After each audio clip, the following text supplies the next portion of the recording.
this week we're going to be covering Scramble the Transmission. That's what we wanted to talk about. That's kind of where we wanted to go with this.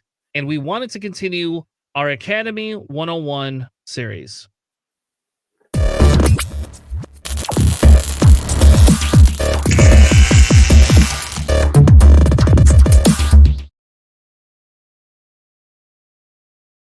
That being said, we have a little bit of a board setup, kind of like what we normally do. Our Academy 101 series is essentially us going through and diving different scenarios, different thought processes, kind of what we feel the different objectives could be for taking that scenario. So tonight we're going to be talking about Scramble the Transmissions. We're going to be looking at win conditions. We're going to be looking at what type of lists work best with this. We're going to talk about when do you want to pivot for that for a different type of win condition. And we're going to be talking about objective placement, scenario objective placement, and opening engagement tactics. But to begin with, I thought what we could do is, why don't we read? Shall we read? Maybe we should read the current scenario, Charles, and kind of go from there. Is that fair? So, yeah, I'm in. So we are doing Scramble the Transmissions, which, if you are following along at home, is the last scenario before you get to the token page, if you will. So with our setup here, it's just like most of the... Ooh, is that Maker's Mark? Sorry, I got distracted. It is. I got distracted. Sorry. Anyway, so it's just like any of the other scenarios. You have your obstacles and 5 satellites or objectives, if you will. You determine your player order. Placing the objectives works exactly the same as it does in the other scenarios. So at the start, you're going to place 1 satellite directly in the center, which, thanks to everybody at my local who taught me the fastest way to do that at the beginning of the game, which is folding the quarters of your mat in onto each other, and they all meet at the center, which is a fantastic way to do it. It's a lot faster than trying to measure everything. So big up for the real players. Real players is in like real life, not that there are fake players. Anyway, Wait. Are they Russians too? I'm sorry. Just keep going. Let's not do that. So then, starting with the first player, take turns placing the remaining 4 satellites at range 3 of the satellite and beyond range 2 of the other satellites. The first satellite placed by each player must be placed at range 2 to 4 of their board edge, and the second satellite must be placed by each player between 2 and 4 of their opponent's board edge. So you have to be at range 3 of the center of the board, and it has to be range 2 to 4 on your side, and then range 2 to 4 on your opponent's side. I really do enjoy this setup because it prevents you from like hoarding the objectives, because you're forced to put 1 on your opponent's side of the board as well as 1 on yours. So it kind of levels that out. Once all 5 satellites have been placed, players place their obstacles as described in the standard rule reference, and obstacles cannot be overlapping a satellite. At the start of the game, each player earns mission points equal to their opponent's deficit. Nothing changes there. At the start of the end phase, each player earns 1 mission point for each satellite they control. A player whose marker is on each satellite controls that objective. When a ship is destroyed or removed from the game, the opponent earns mission points equal to the squad point value of that ship. This is something that has been very clutch with my list, at least, just because of the fact that if I can kill your ship before you count objective points, it really can tilt that game. So at the start of the end phase, if only 1 player has ships remaining, they win. At the start of the end phase, if 1 player has 50 or more mission points and has more mission points than their opponent, you win. At the end of the 12th round, the game ends, and at the end of the game, if both players have at least 1 ship remaining in the play area, the player with the most mission points wins. Scenario rules. So scenario features are objects but cannot be moved, attacked, damaged, locked, etc. So the satellite is a scenario feature. You spend an action to capture to scramble the transmission. A ship can perform a scenario action only during its perform action step, so there's no. Wait a minute. You can't coordinate. You can coordinate a regular action, but you can't coordinate a scenario action. Nope. Therefore, a ship cannot perform a scenario action if it's granted an action at any other time. When a ship performs a scramble action, choose a satellite at range 0-1 and place one of your markers on it. If the chosen satellite has an opposing player's marker on it, roll an attack die. On a hit, crit, or focus result, you replace the marker with your own. On a blank result, you just set it back to neutral. If there is no satellite in range, then the action fails. While a satellite is marked with a player's marker, that player controls the satellite. So essentially, you fly up to range 0-1 of a satellite, spend your action. If it's unclaimed, it becomes yours. If it's claimed, you have a 1 in 8 chance, right?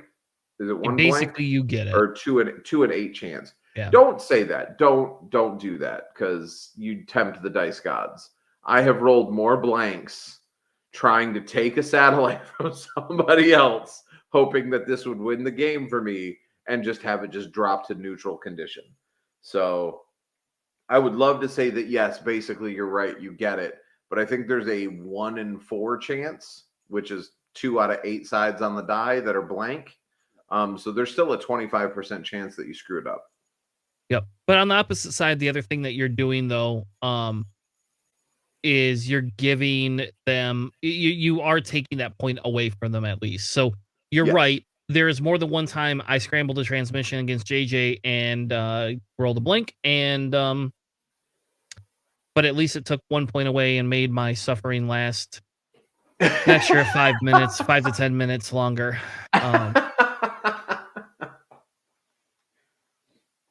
And yes, ban trajectory simulator, period. I just say ban the damn thing.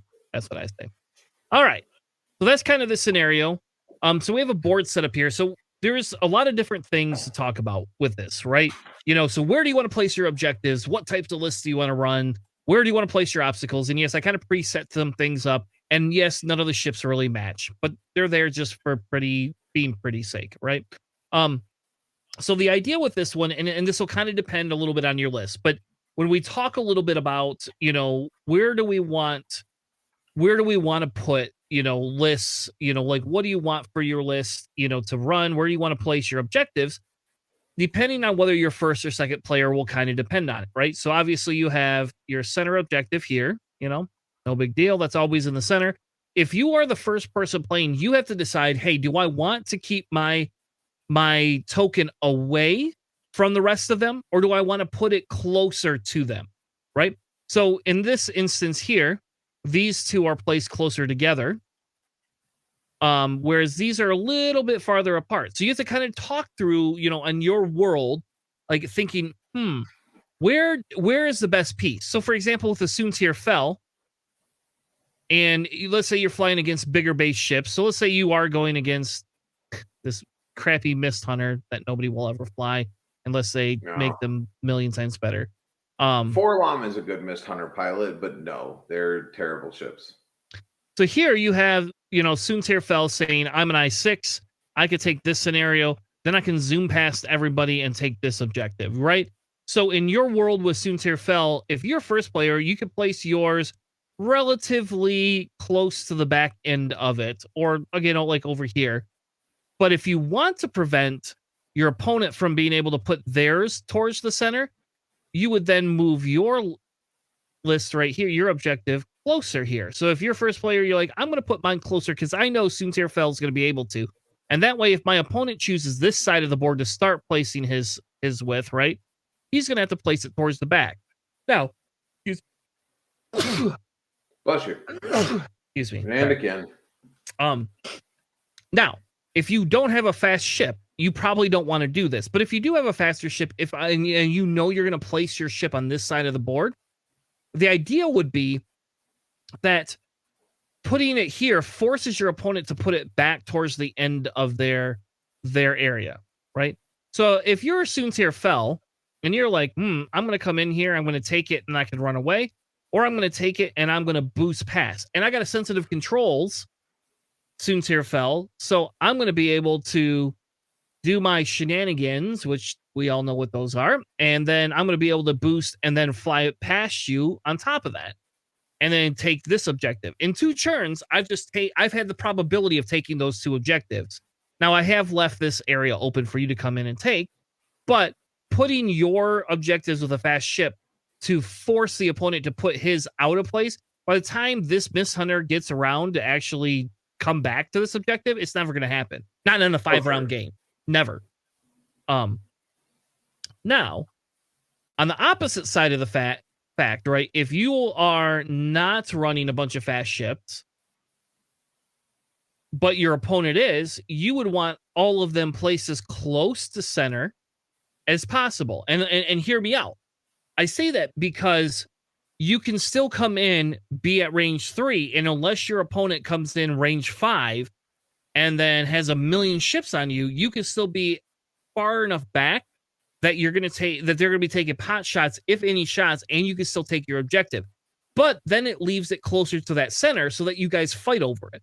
And then the idea becomes, right, is if let's say you have 2 ships, so let's take 2 ships. I'm going to take Shara Bay and throw her here, right? And I'm going to take my Mist Hunter.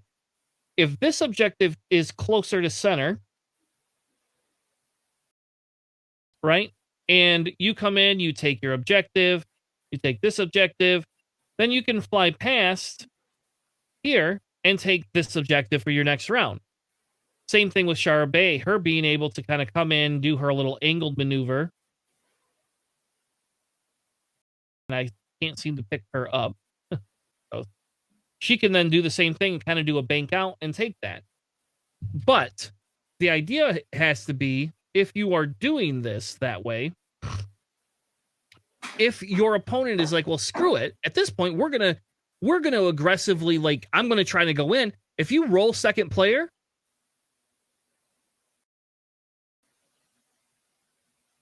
if you have second player, thank you, Rocker Crocker, for the raid.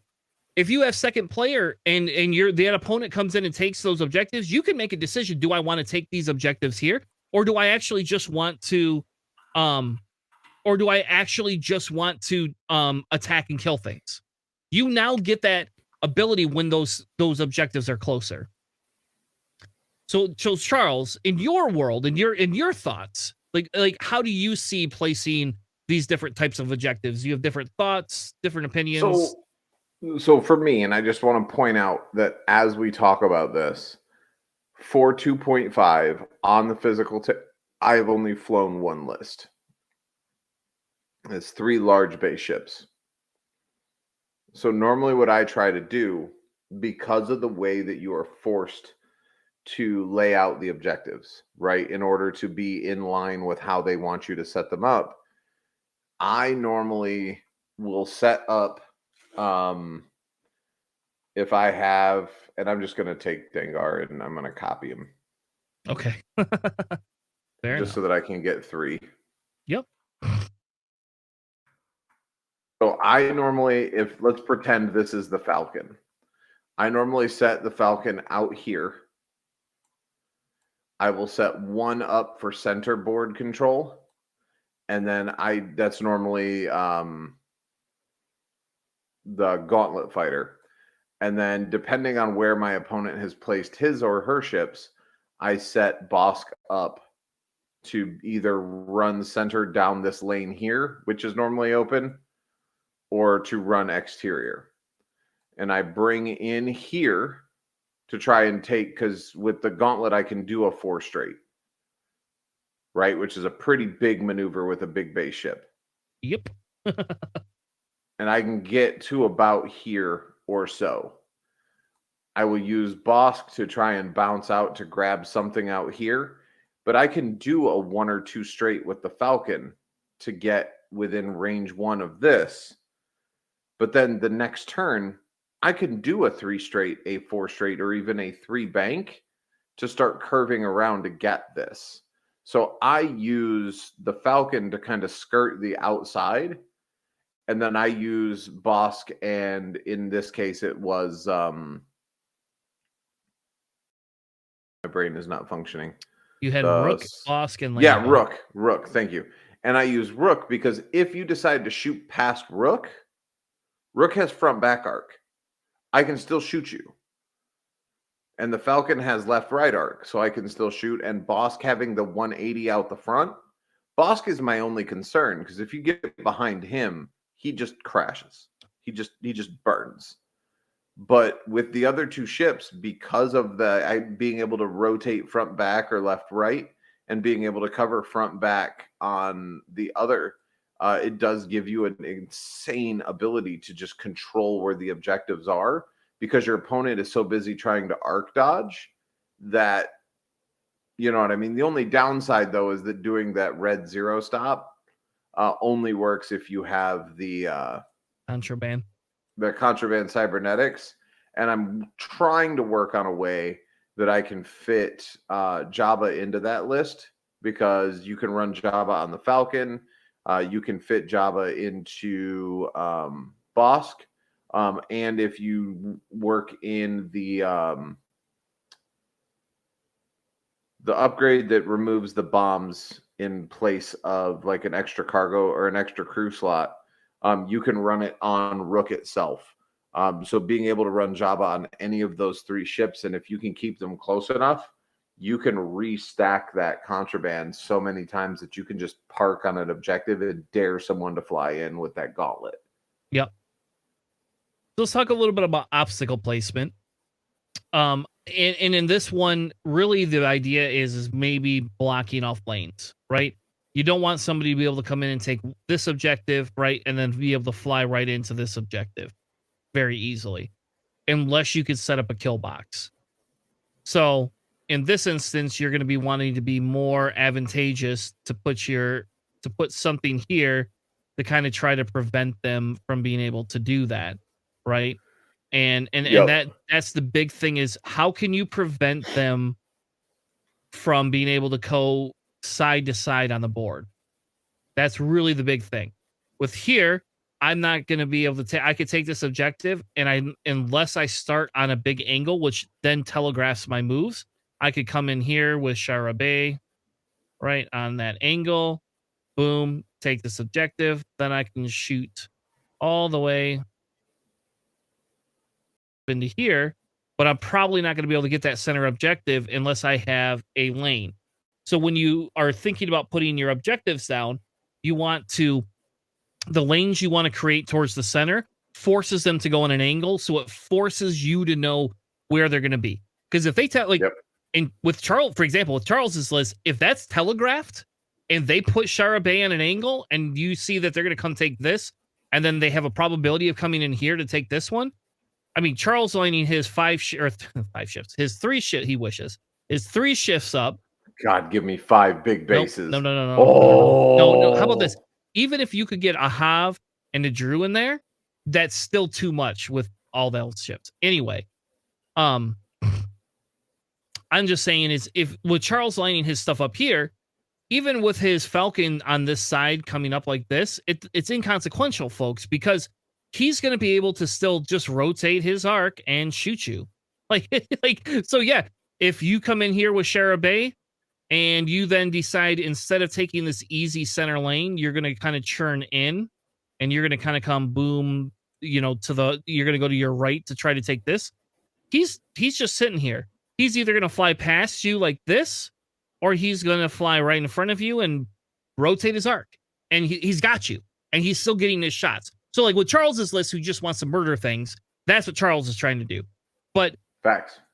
Either which way, no matter which way you want, when you're placing obstacles with this specific objective, because you have to take an action to take this objective, you will 100% want to shut down lanes that are hard to maneuver against. And another example would be is, again, I should put my mouse on this. It's annoying. For the record, you can fit 4 jump masters on a list. All right. I want to see you go on Nickel City stream this week and fly that. Look, I'm in. That's Namlam, Manaru, all right. I want to see Teltabura, it. and a contracted scout. That is 20 flat points All right, we're gonna with do it. decent upgrades for both. I'm in. I'll figure If out how to I'll it, manage that. if we have time at the end of this episode, I want to get through this, but if we have time, we're gonna build it. Otherwise, next week, Charles, that'll be our fun I'm segment in. for the week. I We're am in. building that list. Seriously, build it. Don't like No, I know. don't ram a 100%. pineapple in my anal cavity, but like No. build it seriously. Yes, we're gonna 100% build that. Like, I will run that on Nickel City. Then there you go. Yeah. I'll do it if you don't. So. No, look. We can both give it a shot and try and plan. I think I actually have 4 jump masters, so that'll be good.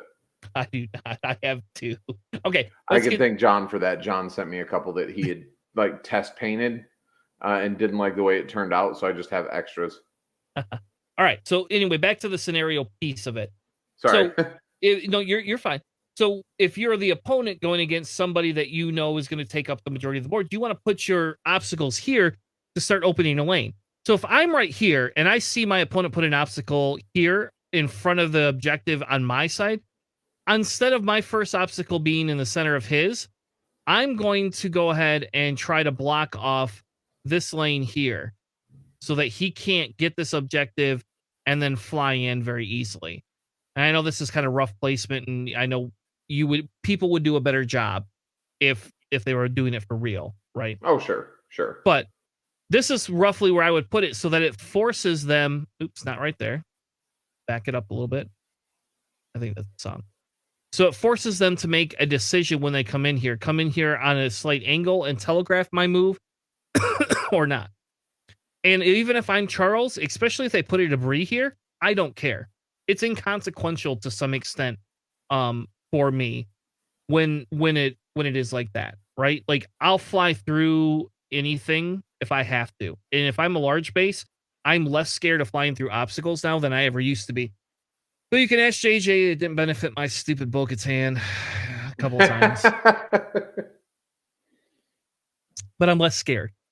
Well, but okay, so Chris, and so let's give yourself a little bit of grace here, man. You are not used to big base ships. It is a completely different world when you're used to flying droids or HMPs or anything that's medium base or smaller. Flying a large base ship requires a different kind of finesse. It requires a different mindset to be able to look at that. Whereas with your droids, like, a small base ship fits into places where a big base ship has to be careful. So don't count yourself out. It just takes a lot of practice to get used to flying a ship that's a 2x2 instead of a 1x1. Yeah, and that's fair. So, all right, so now let's talk a little bit about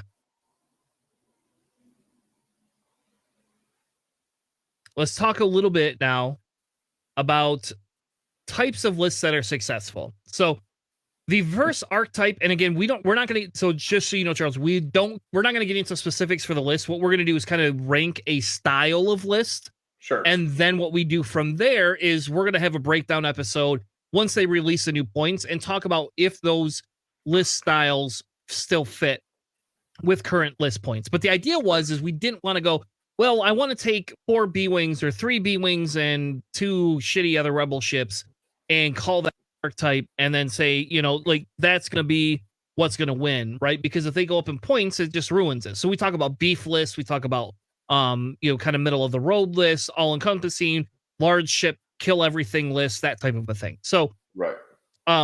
In this scenario, and I'll start, and then you can kind of come in. To me, one of the big things we have here, right, is that ships that have soft mods are king in this list, and it does not matter your archetype.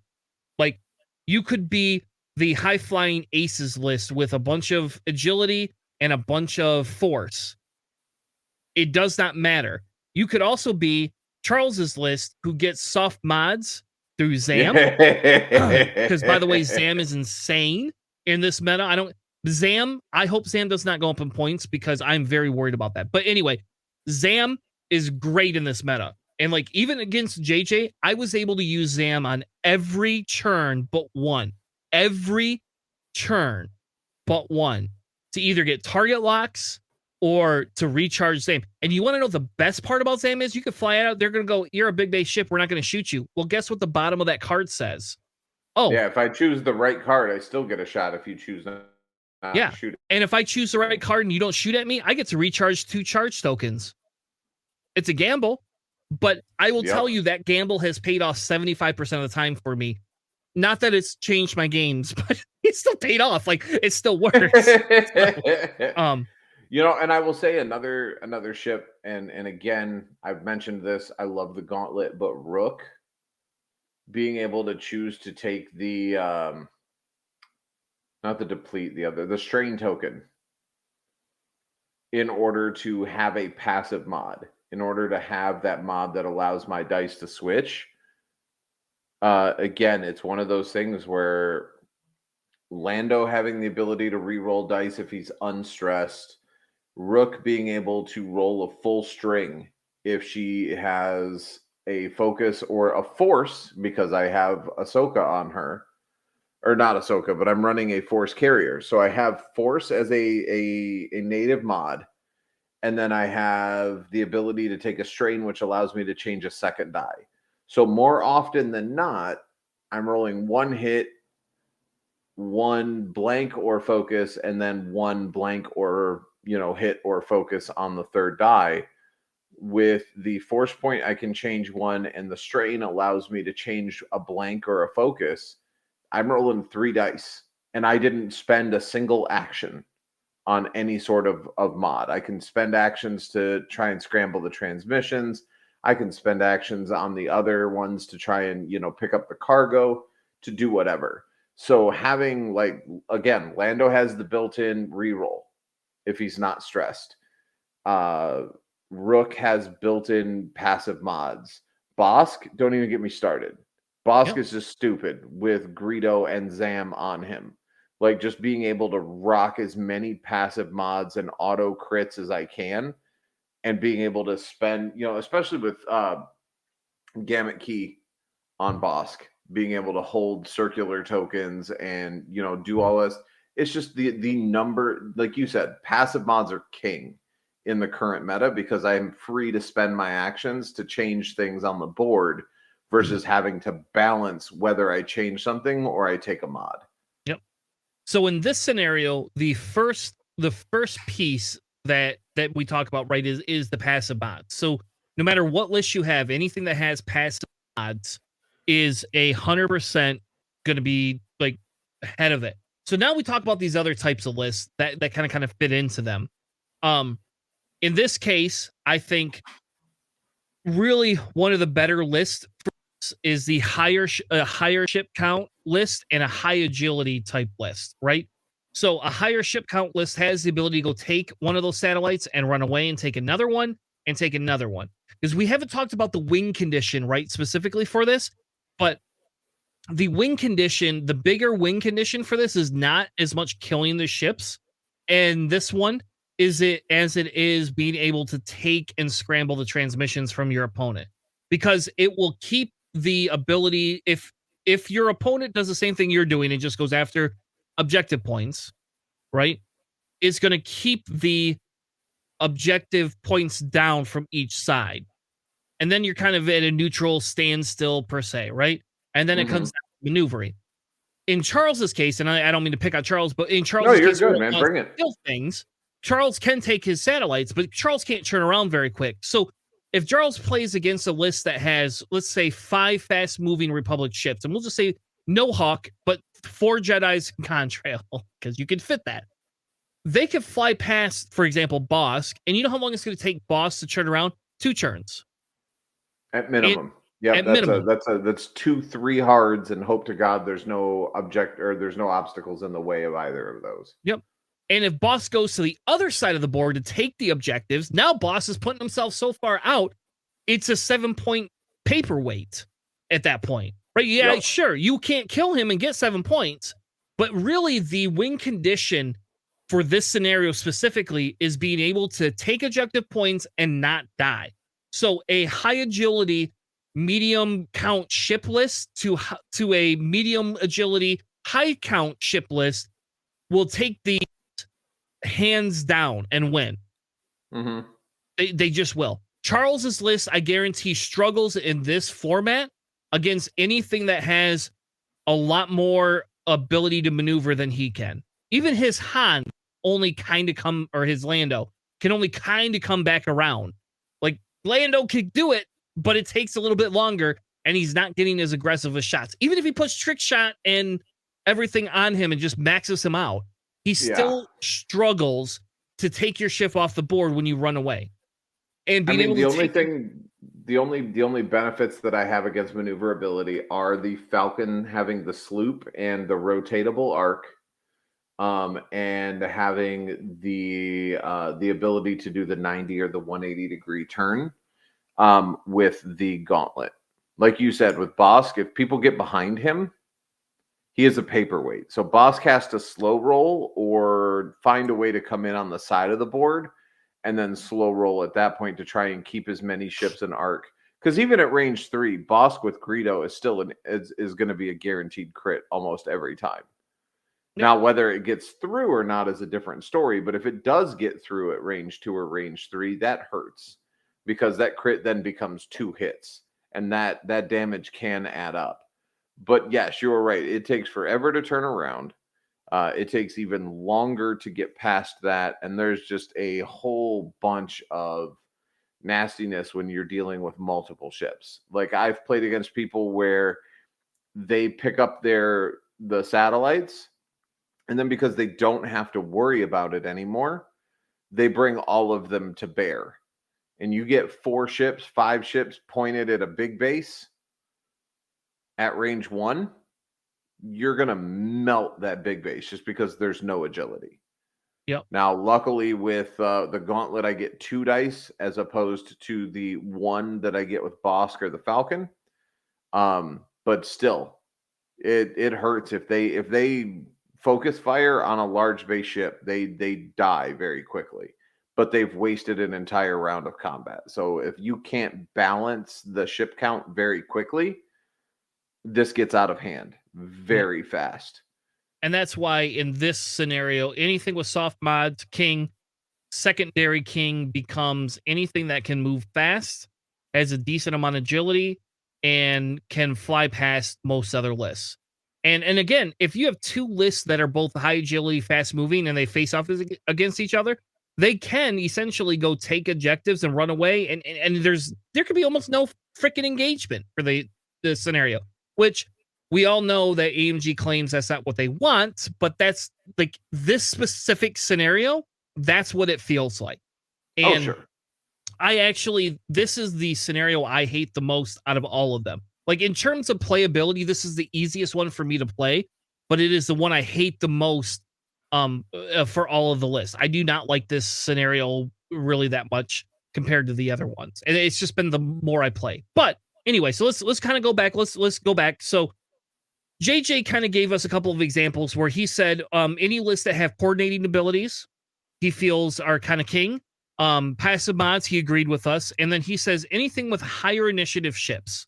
And he said that because with the higher initiative ships, and for example, we could talk about a Jedi that is an I-5 and has a missile slot and can put instinctive aim and missiles on, can fly in. You fly in, take your objective. The Jedi flies around you, takes the objective for his action, uses his force to instinctive aim and shoot you with a concussion missile or a cluster missile or whatever the hell these bloody Jedi can carry nowadays. And now that Jedi has the passive mod, has the ability to shoot a missile at you, and then on top of that, took your objective away from you. So now not only did you just waste your actions taking an objective, you don't have mods to defend yourself. Yep. So that was JJ's theory on lists that work. And I can't disagree with any of that. I mean, that's all, and that's why Jedi are so strong right now, is they can still reposition. God, Ahsoka in this meta is ridiculous just because of the fact that she can 3 actions around, and one of those actions can be to take an objective, and she still gets a reposition and another action beyond that. Yes. Ahsoka is really good, actually. Now, let's talk about a little bit. We talked a little bit about the win condition, and I guess I'll ask Charles. My opinion, win condition is 99% objective play. It's not in this scenario, not every scenario, but in this scenario, objective play will win you the game faster than killing ships, period. And I almost say that is the must win condition for this list, unless you have like a high alpha strike list. If you have a high alpha strike list that can like take 2 or 3 ships out, you don't need as many objectives. You can just go kill things.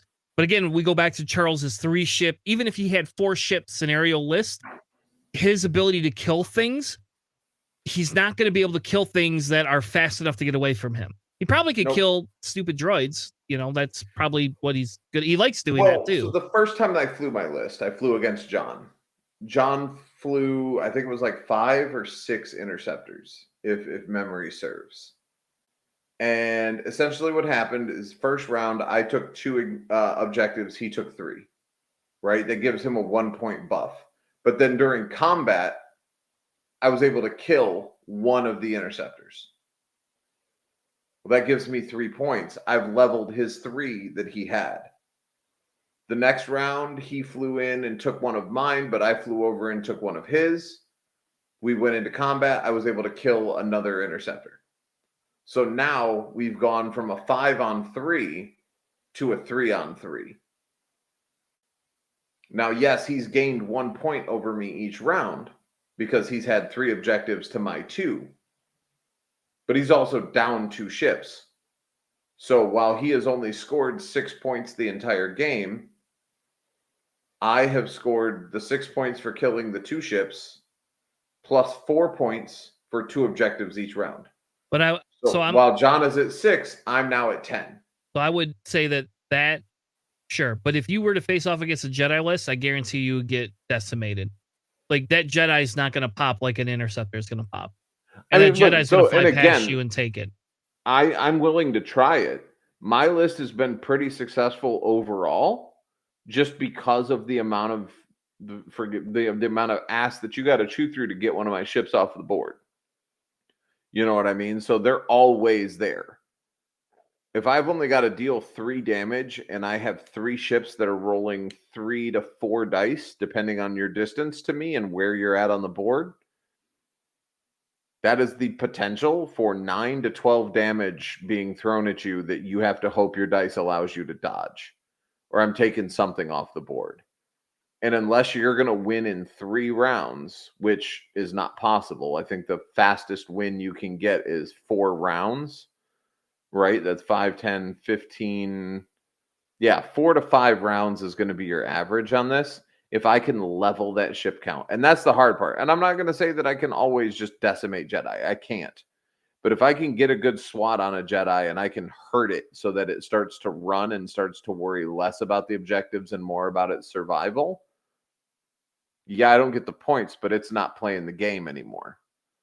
Sure. You know what I mean? So that's my list. That's how I play my list. My list is very knife fighty. Yep. I don't care about the objectives. My list is designed to punch you as hard as I can. What I'm saying is, for the overall scenario, objective points are what's king 90% of the time. So I don't disagree with you at all. Objective points in this scenario, because you don't have to guard anything. Right? It's not a matter of, oh, I'm next to it, so I get it. Or I pick up the cargo and take it with me. Right? In this, I just change it and then I fly away. And if you come get it, I'll just turn around and come back to it. So in this, objective points are a lot easier to get. And yes, they tend to be the deciding factor in this scenario. I agree. All right. So as we go towards wrapping this up, one of the big things that we look at is, when do we pivot, right? Like, is there a pivotal moment in time where you go, oh, I got to switch my mode of playing?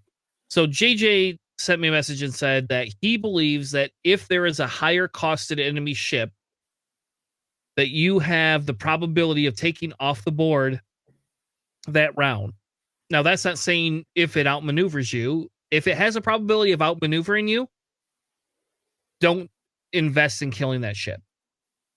But if you know that 6 points or 5 point even ship is going to be there, and you know you could take it off the round. When you pivot, if you're losing, when you pivot, is to say, okay, I know I'm not going to take this objective back from my opponent because my goal is to focus on killing Von Rag or killing Bosk, right? If I can 4K and get behind a half health Bosk with 3 ships, I'm probably going to do that over taking objective points and letting Bosk get a shot at me. Now, that's still a hard feat to do, right? Like, how many people are going to get behind Bosk? But it does happen. So I'm just saying is, so one of JJ's points was if you feel that you have a higher probability of taking a ship off the board that is a higher costed enemy ship, do not take your objective point, not run away, run behind them, run and engage them, go after them.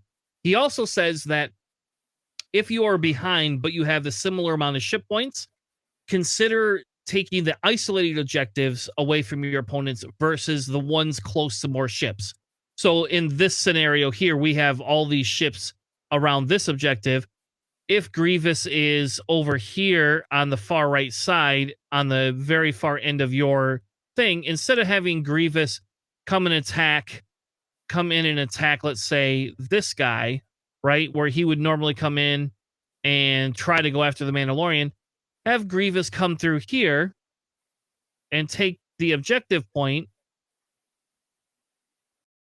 And I don't know how to rotate them. I can't see my buttons to rotate them.